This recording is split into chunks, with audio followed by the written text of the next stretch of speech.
Hello बच्चों, चलिए आज क्लास को थोड़ा इंटरेस्टिंग बनाते हैं। BSc 6 semester geology paper second unit first के वो सारे के सारे most important multiple choice question देख लेते हैं जो इस साल एग्जाम पेपर में फंसने वाले हैं।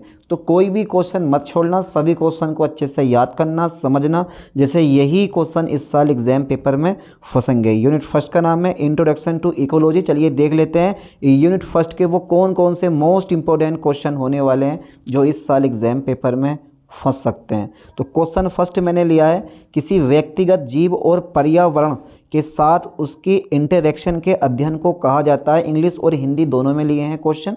जिन बच्चों को इंग्लिश में पढ़ना है वो इंग्लिश पढ़ सकते हो और जिन बच्चों को हिंदी में पढ़ना है वो हिंदी पढ़ सकते हो। The study of the interaction of an individual organism with the environment is called. Right option A पे टिक लगा दो, ओटिकोलॉजी। ठीक है, ओटिकोलॉजी इज द राइट ऑप्शन। चलिए नेक्स्ट क्वेश्चन की तरफ बढ़ते हैं। वेरी वेरी इंपॉर्टेंट क्वेश्चन है, सिन इकोलॉजी क्या है? ये वेरी वेरी इंपॉर्टेंट क्वेश्चन है। सिन इकोलॉजी क्या है? सी पे आप टिक लगा दें, समुदायों का अध्ययन। देखो अब जब पेपरों का टाइम ज़्यादा बचा नहीं है, जिस भी यूनिवर्सिटी का आप एग्जाम पेपर देने वाले हैं, पेपर से पहले इस लेक्चर को जरूर देख के जाना। यूनिट फर्स्ट के 10 से 12 क्वेश्चन आपके एग्जाम पेपर में पूछे जाएंगे और 10 के 12 को जो 10 से 12 क्वेश्चन पूछे जाएंगे वो सब इसी लेक्चर से पूछे जाएंगे। चलिए देख लेते हैं यूनिट फर्स्ट के सारे most important question. Question number 3 है, एक ही क्षेत्र में रहने और परस्पर क्रिया करने वाली विभिन्न प्रजातियों के समूह को कहा जाता है। एक group of a different species living and interacting in the same area is called. C पे आप टिक लगा दें, जैव समुदाय। जैव समुदाय इज अ राइट ऑप्शन। चलिए अगले क्वेश्चन की तरफ बढ़ते हैं। क्वेश्चन नंबर 4 है, शब्द अंतरजातीय इंटरेक्शन यानी कि interspecific interaction refers to interaction between, यानी कि तात्पर्य निम्नलिखित के बीच होने वाले अंतरजातीय इंटरेक्शन से। शब्द अंतरजातीय इंटरेक्शन का तात्पर्य निम्नलिखित के बीच होने वाले अंतरजातीय इंटरेक्शन से है। तो विभिन्न पारिस्थितिकी तंत्र, क्या लग रहा है? डिफरेंट इकोसिस्टम इसका राइट ऑप्शन हो सकता है नहीं हो सकता। बी पे आप टिक लगाएं, डिफरेंट स्पीसीज विभिन्न प्रजातियां। चलिए अगला क्वेश्चन देख लेते हैं। क्वेश्चन नंबर 5 है, दो प्रजातियों के बीच क्या संबंध है जहां एक को लाभ होता है और एक को नुकसान होता है? What is the relationship between two species where on benefits and the other is harmed? यानी कि जो ये परजीविता होती है ना, इसमें एक को लाभ होता है और एक को नुकसान होता है। आप सी पे टिक लगा दो, विझिझक। चलिए अगला क्वेश्चन देख लेते हैं। क्वेश्चन 6 है, दो प्रजातियों के बीच क्या संबंध है जहां एक प्रजाति को फ़ायदा होता है और दूसरी को ना तो फ़ायदा होता है ना ही घाटा होता है? अरे वाह क्या बात है, मज़ा आ गया। आप टिक लगाओ बी पे, सहभोजिता। ठीक है, सहभोजिता में ऐसा होता है, एक साथ रहते हैं मिलजुल के, खाना पीना सब खाते हैं, मज़ा लेते हैं और दोनों में से किसी को भी नुकसान नहीं होता। ऐसा कोई एग्जाम्पल है आपके पास? अरे यार, निम्नलिखित में से कौन सी जैव समुदाय में की स्टोन प्रजाति हो सकती है? तो जो ये है ना, एक टॉप प्रेडेटर, एक शीर्ष शिकारी, यानी कि which of the following can be a keystone species in a biotic community? A शीर्ष शिकारी इज द राइट ऑप्शन। चलिए क्वेश्चन नंबर 8 देखते हैं। निम्नलिखित में से कौन सा जैव समुदाय में अजैविक कारक का उदाहरण है? Which of the following is an example of an additive factor in a biotic community? आप बी पे टिक लगा दो, तापमान इज द राइट ऑप्शन। चलिए अगला क्वेश्चन देखते हैं। निम्नलिखित में से कौन परिस्थितिकी यानी कि पारिस्थितिकी को सबसे अच्छी तरह परिभाषित करता है? Which of the following best defines ecology? Ecology की कहानी सुनो भैया, कहानी सुनो। ये इसका राइट ऑप्शन कौन सा होगा? बी पे आप टिक लगाओ, study of interaction between organism and environment, यानी कि जीवों और उनके पर्यावरण के बीच इंटरेक्शन का अध्ययन। चलिए क्वेश्चन नंबर 10 देखते हैं। Very very simple question. अगर किसी को PDF फाइल चाहिए तो साने सर करके टेलीग्राम पे सर्च कर लेना, मिल जाएगा आपको। ठीक है, किसी जैव समुदाय में प्रजातियों की विविधता को क्या कहा जाता है? किसी जैव समुदाय में प्रजातियों की विविधता को क्या कहा जाता है? बहुत बढ़िया कहा जाता है, बहुत अच्छा कहा जाता है, ऐसा कहा जाता है कि कहा ही नहीं जाता, स्पीसीज डाइवर्सिटी। डी पे टिक लगा दो, प्रजाति विविधता। चलिए नेक्स्ट क्वेश्चन देखते हैं। 11, which of the following is an example of density depends factor in a biotic community? निम्नलिखित में से कौन सा जैव समुदाय में घनत्व निर्भर कारक का उदाहरण है? घनत्व निर्भर कारक का उदाहरण है मौसम की स्थिति, शिकार, संसाधनों की प्रतिस्पर्धा या भूकंप? क्या लग रहा है इसका राइट ऑप्शन? तो मेरे ख्याल से इसका राइट ऑप्शन सी पे टिक लगा दो, संसाधनों के लिए प्रतिस्पर्धा। चलिए क्वेश्चन नंबर 12 देखते हैं। कौन सा शब्द किसी जैव समुदाय में किसी प्रजाति की भूमिका का वर्णन करता है? कौन सा शब्द किसी जैव समुदाय में किसी प्रजाति की भूमिका यानी कि भूमिका का वर्णन करता है। कौन सा शब्द किसी जैव समुदाय में किसी प्रजाति की भूमिका का वर्णन करता? आवास, पारिस्थितिक पनाह, प्राकृतिक वास या सहनशीलता का क्षेत्र। तो राइट ऑप्शन ए पे टिक लगाओ, आवास जो होता है। ठीक है, आवास इज द राइट ऑप्शन। चलिए अगला क्वेश्चन देखते हैं। क्वेश्चन नंबर 13 है, किसी जैव समुदाय में जीवित जीवों के कुल द्रव्यमान को कहा जाता है? ए पे टिक लगा दो, सामुदायिक बायोमास। ठीक है, अगला क्वेश्चन देखते हैं। क्वेश्चन नंबर 14 है, किसी जैव समुदाय में पोषक स्तरों की संख्या सीमित होने का कारण क्या है? What the reason for the limited number of trophic levels in a biotic community? तो नंबर है क्या? पोषक स्तरों के बीच ऊर्जा हस्तांतरण की दक्षता। क्या लग रहा है आपको 14 का राइट ऑप्शन? हाँ यही है, इनमें क्या झिझक क्या है? बी पे आप टिक लगा दो। चलिए अगला क्वेश्चन देखते हैं। पहले क्वेश्चन पढ़ो, फिर इसका आंसर अपने माइंड में लेकर आओ। क्वेश्चन पढ़ो, क्वेश्चन की लेंथ थोड़ी सी ज़्यादा है। निम्नलिखित में से कौन सा एक जैव समुदाय में प्रजातियों की समृद्धि का माप है? स्टेनन विविधता सूचकांक, सिम्पसन विविधता सूचकांक, जैकार्ड इंडेक्स या सोरेनसन सूचकांक? बहुत बहुत इंपॉर्टेंट क्वेश्चन है। ऐसे क्वेश्चन एग्जाम पेपर में फंसते ही फंसते हैं। चलिए तो 15वें का राइट ऑप्शन ए पे टिक लगा दो, शेनन विविधता सूचकांक। ठीक है, अगला क्वेश्चन देख लेते हैं। क्वेश्चन नंबर 16 है, बड़ा सिंपल सा नन्हे मुन्ना बच्चों वाला, जिसका आंसर कोई भी बता सकता है। कौन सा शब्द एक जैव समुदाय में विभिन्न प्रजातियों की संख्या को दर्शाता है? Which terms indicates the number of different species in a biotic community? तो मेरे दोस्त बी ए पे टिक लगा दो, प्रजाति समृद्धि। ठीक है, चलिए यही है ना राइट ऑप्शन इसका? अरे यही है यार, डरो मत, घबराओ मत, मैं आपके साथ हूँ, डरने वाली क्या बात है। किसी जैव समुदाय में जीवों की कुल संख्या के सापेक्ष प्रत्येक प्रजाति का अनुपात कहलाता है? किसी जैव समुदाय में जीवों की कुल संख्या के सापेक्ष प्रत्येक प्रजाति का अनुपात कहलाता है। बी पे टिक लगाओ, प्रजाति समता। ठीक है, प्रजाति समता। चलिए क्वेश्चन नंबर 18 देखो, निम्नलिखित में से कौन सा सूचकांक एक जैव समुदाय में प्रजातियों की समृद्धि और समानता दोनों को ध्यान में रखता है? देखो पेपर आपको देना है, क्वेश्चन आपको अच्छे से पढ़ लें, ऑप्शन आपको अच्छे से पढ़ लें, आंसर भी आपको देना।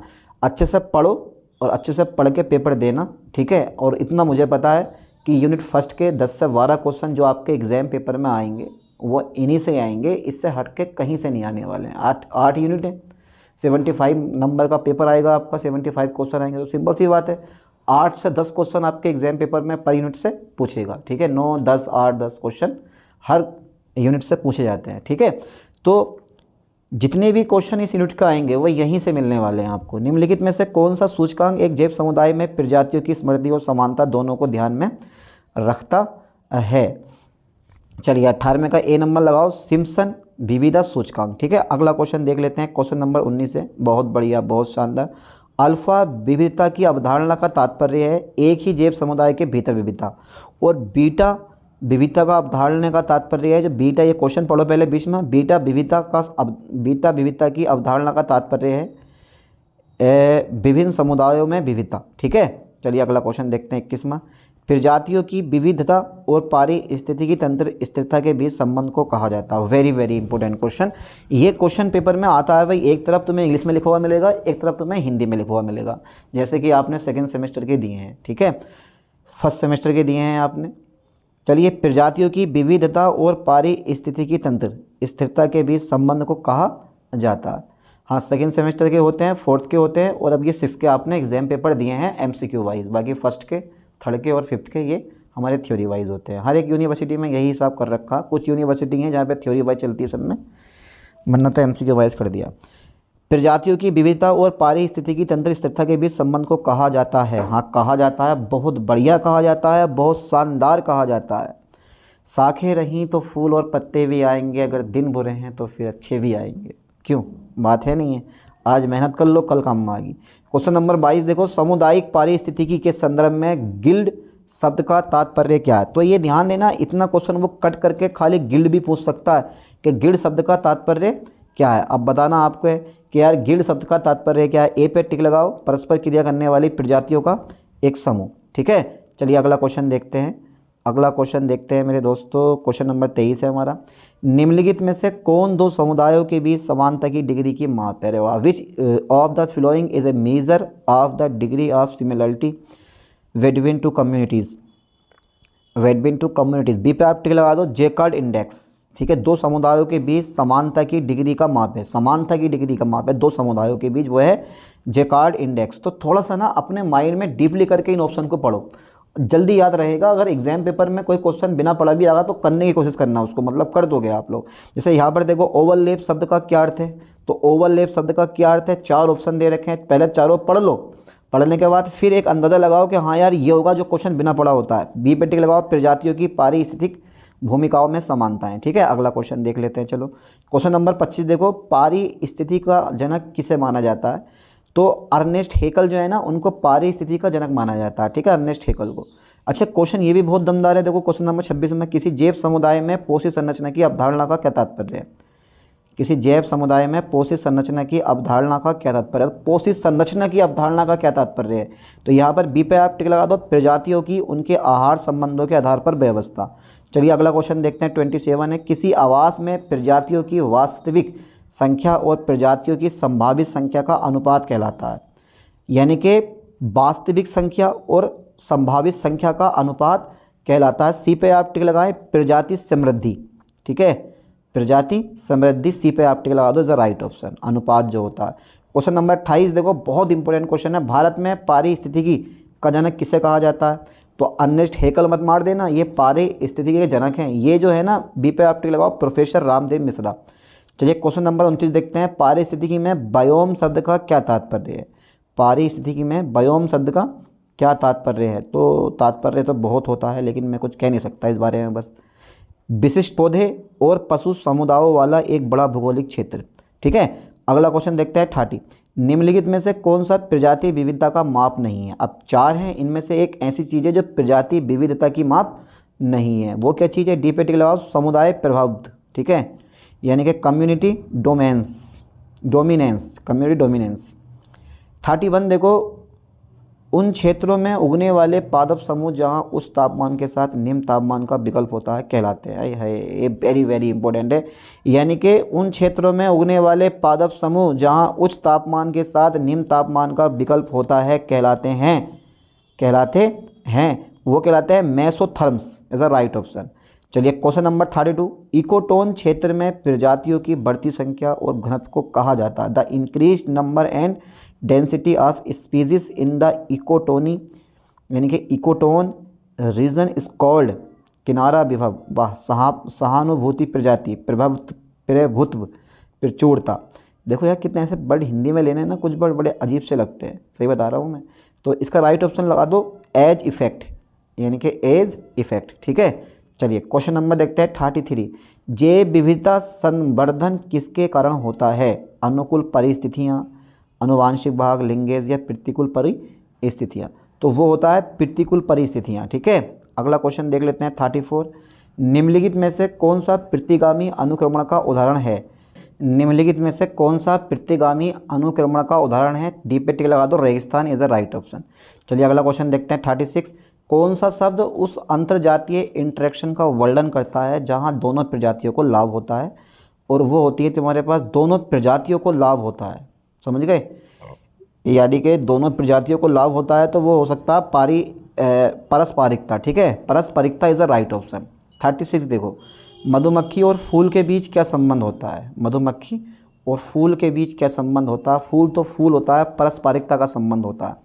क्वेश्चन नंबर देखो 37, जब जीव एक दूसरे के साथ सीधे हस्तक्षेप करते हैं तो किस प्रकार की प्रतिस्पर्धा उत्पन्न होती है, तो होती है ए प्रकार की, हस्तक्षेप प्रतिस्पर्धा उत्पन्न होती है। ठीक है, चलिए 38 देखते हैं, एक पारिस्थितिकी तंत्र में एक शेर के लिए जेबड़ा उदाहरण है शिकार का, प्रेडेशन। ठीक है, predation is a right option, तो मैं एक शेर के लिए जेबड़ा उदाहरण है शिकार का। क्वेश्चन नंबर 39, कौन सा शब्द उस रिश्ते का वर्णन करता है जहाँ एक जीव दूसरे जीव पर या उसके अंदर रहता है और पोषक तत्व प्राप्त करता है, तो परजीवता भी तो हो सकता है। 39 का राइट ऑप्शन क्या लग रहा है आप लोगों को, जल्दी बताओ, सी पे टिक लगाओ। परजीवता जैसे पेट के अंदर वो होते हैं ना, होते हैं कीड़े, वो पेट के अंदर रह के पेट के अंदर से भोजन प्राप्त करते रहते हैं। ठीक है, इसमें व्यक्ति एक को लाभ होता है और एक को क्या होता है, नुकसान होता है ना। चलिए अगला क्वेश्चन देखते हैं, क्वेश्चन नंबर 40 देखो, क्लाउन फिश और समुद्री एनीमोन के बीच संबंध इसका एक उदाहरण है। क्लाउन यानी कि क्लाउन फिश और समुद्री एनीमोन के बीच एक संबंध, इसका एक उदाहरण है। अच्छा ये आपने ये देखा समुद्री एनीमोन, अगर सर्च करके देखना आप गूगल पे, ये समुद्री एनीमोन होता क्या है, और शायद आप लोगों ने देखा भी होगा। ए पे टिक लगा दो, प्रोटोको ऑपरेशन। ठीक है, अगला क्वेश्चन देखते हैं, क्वेश्चन नंबर 41 है। उस अंतरजातीय इंटरेक्शन को क्या कहा जाता है जहां एक प्रजाति दूसरी प्रजाति के समान विकसित होती है, अक्सर सुरक्षा के लिए। अरे वाह क्या बात है यार, दमदार क्वेश्चन। ए पे टिक लगाओ, मिमिक्री। ठीक है, मिमिक्री। क्वेश्चन नंबर 42 देखो, किस प्रकार की प्रतिस्पर्धा में जीव संसाधनों का अधिक कुशलता से उपयोग करते हैं और दूसरों के लिए कम छोड़ते हैं? किस प्रकार की प्रतिस्पर्धा में जीव संसाधनों का अधिक कुशलता से उपयोग करते हैं और दूसरों के लिए कम छोड़ते हैं? तो 42 का बी पे आप टिक लगा दें, शोषणकारी प्रतिस्पर्धा इज़ द राइट ऑप्शन। चलिए अगला क्वेश्चन देख लेते हैं हम। क्वेश्चन नंबर अगला देख लेते हैं, क्वेश्चन नंबर 43 है। ओक्सपेकर और बड़े शाकाहारी जीवों के बीच संबंध, इसका उदाहरण है। ओक्सपेकर और बड़े शाकाहारी जीवों के बीच संबंध, इसका एक उदाहरण है। तो 43 का राइट ऑप्शन देखते हैं, सी पे आप टिक लगाएं, प्रोटोको ऑपरेशन। ठीक है, अगला क्वेश्चन देख लेते हैं 44। पारिस्थितिकी प्राकृतिक वास की अवधारणा का तात्पर्य। देखो ये क्वेश्चन बहुत दमदार और बहुत मजबूत क्वेश्चन है। ये क्वेश्चन बहुत दमदार और बहुत मजबूत क्वेश्चन है। ऐसा क्यों कह रहा हूँ, देखो क्वेश्चन की लेंथ भी कम है और ये इस साल कंफर्म क्वेश्चन है, ये आता है 2 बार आया हुआ भी क्वेश्चन है। पारिस्थितिकी प्राकृतिक वास की अवधारणा का तात्पर्य किस चीज़ से है? फटाफट तेजी से बता दो, बी पे आप टिक लगा दो, किसी जैव समुदाय में जीव की भूमिका। चलिए अगला क्वेश्चन देख लेते हैं जल्दी जल्दी। व्हाट यानी किस प्रकार की प्रतिस्पर्धा तब होती है जब जीव साथी या प्रजनन स्थलों तक पहुंचने के लिए प्रतिस्पर्धा करते हैं। किस प्रकार की प्रतिस्पर्धा तब उत्पन्न होती है जब जीवन साथी या प्रजनन स्थलों तक पहुंचने के लिए प्रतिस्पर्धा करते हैं। तो यहाँ पर जो 45 का राइट ऑप्शन है वो सी पे आप टिक लगा दो, अंतर्जातीय प्रतिस्पर्धा। ठीक है, अंतर्जातीय प्रतिस्पर्धा, सी पे आप टिक लगाएं। चलिए अगला क्वेश्चन देखते हैं 46। ओटिकोलॉजी का अध्ययन किससे संबंधित है? ओटिकोलॉजी का अध्ययन किससे संबंधित है? सी पे आप टिक लगाएं, एक ही प्रजाति के जीव से संबंधित है। क्वेश्चन नंबर 47 है। पारिस्थितिकी कौन सी शाखा नहीं है? पारिस्थितिकी की कौन सी शाखा नहीं है? ओटिकोलॉजी, सिनोकोलॉजी, समष्टि पारिस्थितिकी या बायोग्राफी।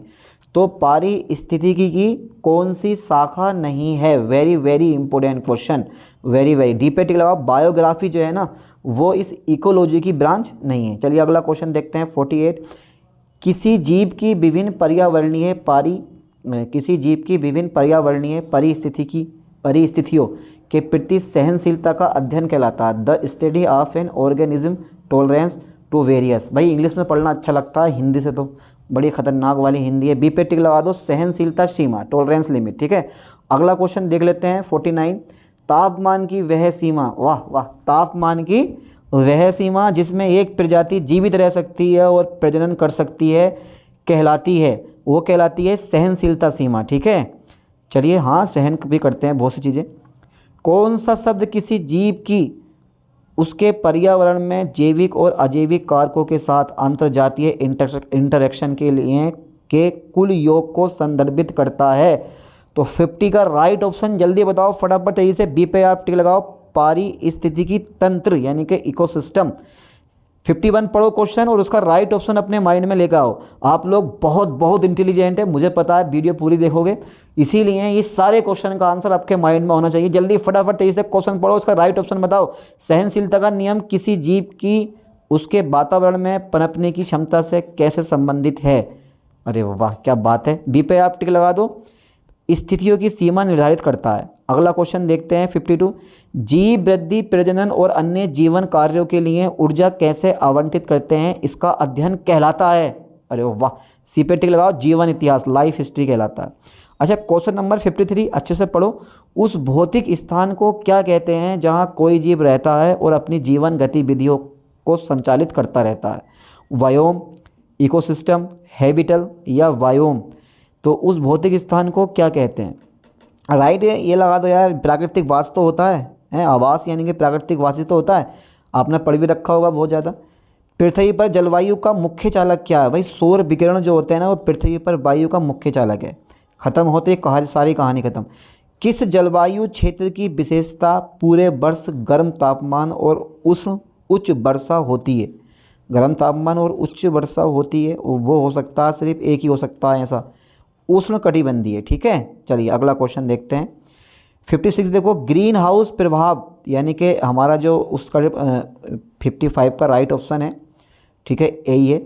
56 देखते हैं, ग्रीन हाउस प्रभाव मुख्य रूप से किसकी सांद्रता से प्रभावित होता है? ग्रीन हाउस प्रभाव मुख्य रूप से किसकी सांद्रता से प्रभावित होता है? कार्बन डाइऑक्साइड की सांद्रता से हमेशा ये प्रभावित होता है। चलिए 3-4 क्वेश्चन हो रह गए हैं। कौन सी वायुमंडलीय परतें बादलों और वर्षा जैसी मौसम संबंधी घटनाओं के लिए जिम्मेदार हैं? वह है क्षोभ मंडल हमेशा। ठीक है, सारी घटनाएं क्षोभ मंडल में होती हैं और जो मुख्य घटनाएं हैं वो पृथ्वी पर होती हैं। कौन सी वायुमंडलीय परत ओजोन परत के लिए जानी जाती है? समताप मंडल में ओजोन परत पाई जाती है।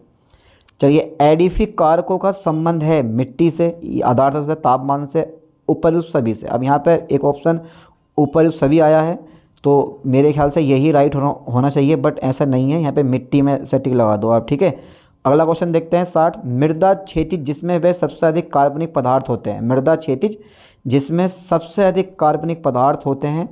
ठीक है, वो ए क्षैतिज है, बी क्षैतिज है, सी क्षैतिज है या फिर ओ क्षैतिज है? क्या लग रहा है आपको? इसमें तो इंग्लिश में भी ऑप्शन नहीं दिया इन लोगों ने। क्या बात है भाई? तो 60 का राइट ऑप्शन डी पे आप टिक लगा दें, ओ क्षैतिज। ठीक है, चलिए अगला क्वेश्चन देखते हैं। यहाँ पे डी पे टिक लगाओ, ओ क्षैतिज। 61 है, किस मिट्टी के कण आकार में सबसे छोटे होते हैं? चिकनी मिट्टी के कण आकार में सबसे छोटे होते हैं।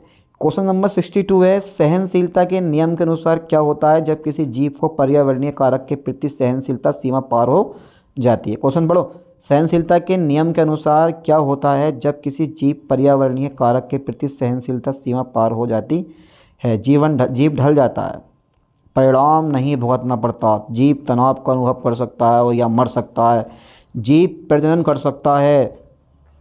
तो राइट ऑप्शन है हमारा इसका, राइट ऑप्शन है, राइट ऑप्शन पर आप टिक लगाएं, C number is the right option इसका। ठीक है, जीव तनाव का अनुभव कर सकता है या मर सकता है। ठीक है, बात मैं उससे कर भी सकता हूँ, हाथ में उसका पकड़ भी सकता हूँ, और अगर आ जाए वो बिना मेकअप के सामने तो डर भी सकता हूँ, मर भी सकता हूँ। ऐसे ऐसे डायलॉग होते हैं कभी कभी। चलिए अगला क्वेश्चन देखते हैं। नहीं है, क्वेश्चन नंबर हमारा 63 ही है, किस मिट्टी में जल धारण क्षमता न्यूनतम होती है? वो होती है बालू मिट्टी में जल धारण क्षमता न्यूनतम होती है। 63 क्वेश्चन आज मैंने इस यूनिट में करवा दिए हैं और आपको भी अच्छे से ये यूनिट कवर कर लेनी है, इंग्लिश हिंदी दोनों में है। ठीक है, और जितने भी इस यूनिट के क्वेश्चन आएंगे एग्जाम पेपर में वो यहीं से फंसेंगे, यहाँ के अलावा कहीं से नहीं आने वाले हैं। चलिए मिलते हैं नेक्स्ट वीडियो में नेक्स्ट लेक्चर के साथ। थैंक्स।